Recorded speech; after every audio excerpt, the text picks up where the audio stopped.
Bir pile bağlı tek bir kondansatörle çalışmak o kadar da zor değil. Ama kondansatörlerin sayısı arttığında bu durum çoğumuzun kafasını karıştırabiliyor.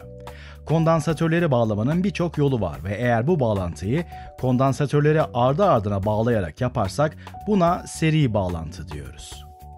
Şimdi mesela bir sınavda karşımıza bu sorunun çıktığını ve bizden soldaki kondansatörün yükünü bulmamızı istediklerini düşünelim.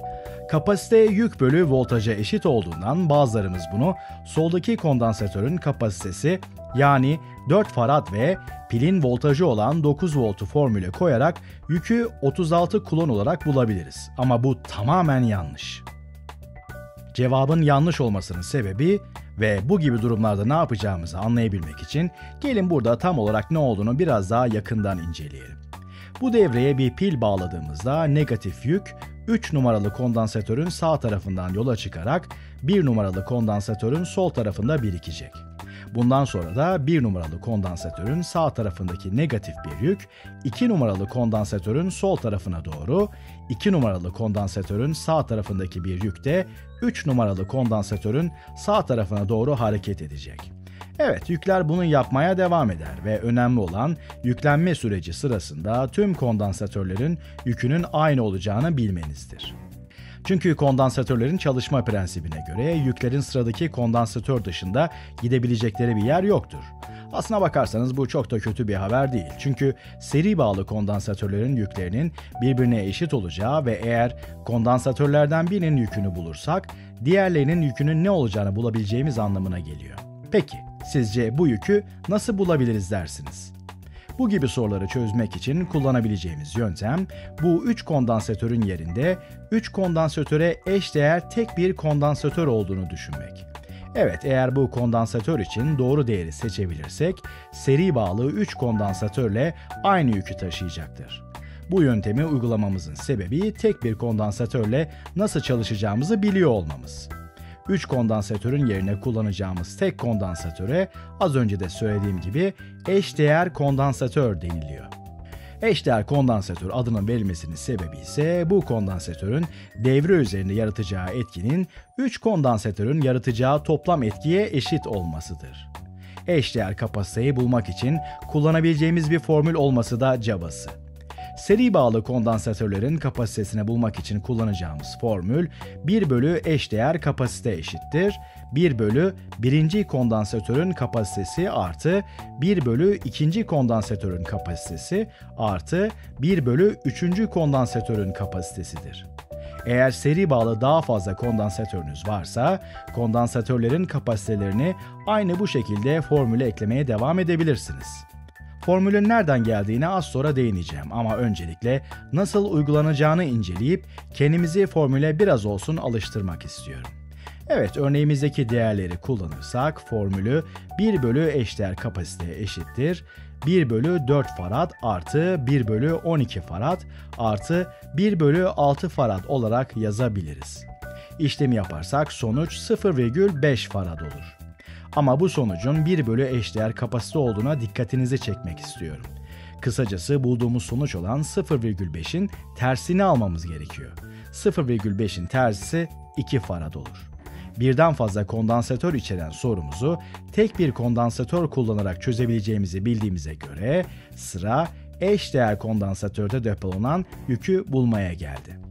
Kapasite eşittir yük bölü voltaj formülünde eşdeğer kondansatörün kapasitesini ve pilin voltajı yüklendiği kondansatörün voltajına eşit olacağı için de pilin voltajını formülüne koyduğumuzda eşdeğer kondansatörün yükü 18 kulon olarak bulunabilir.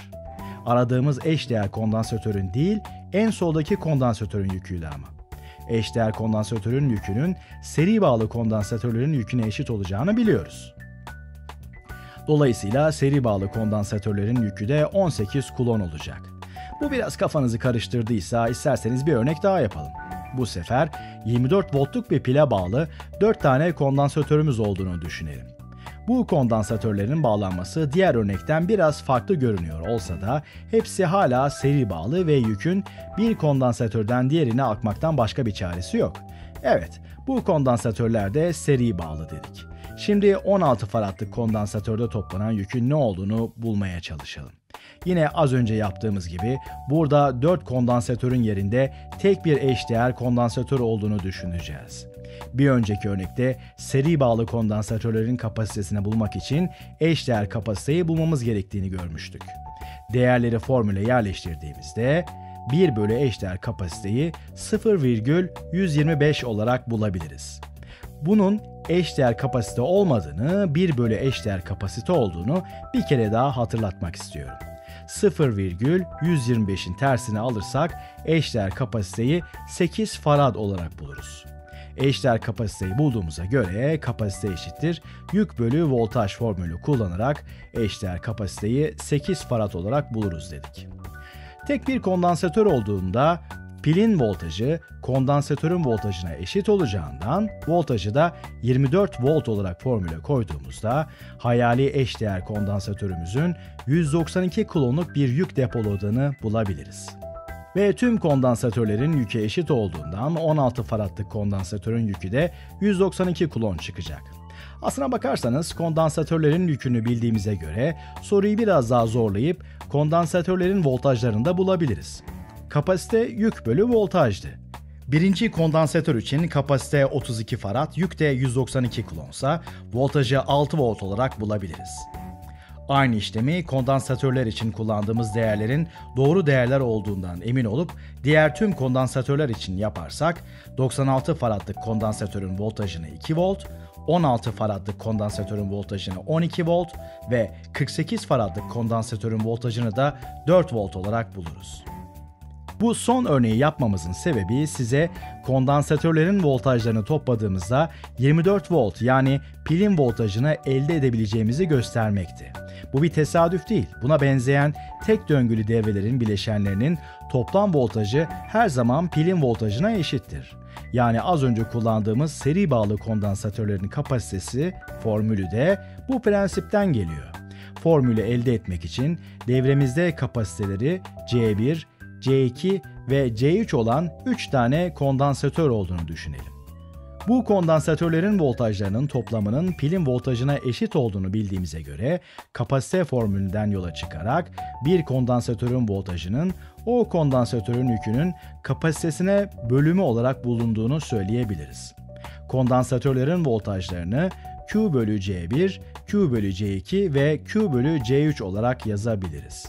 Kondansatörlerin yükleri için ayrı ayrı Q1, Q2 ve Q3 yazmadım çünkü seri bağlı kondansatörlerin yüklerinin eşit olduğunu biliyoruz.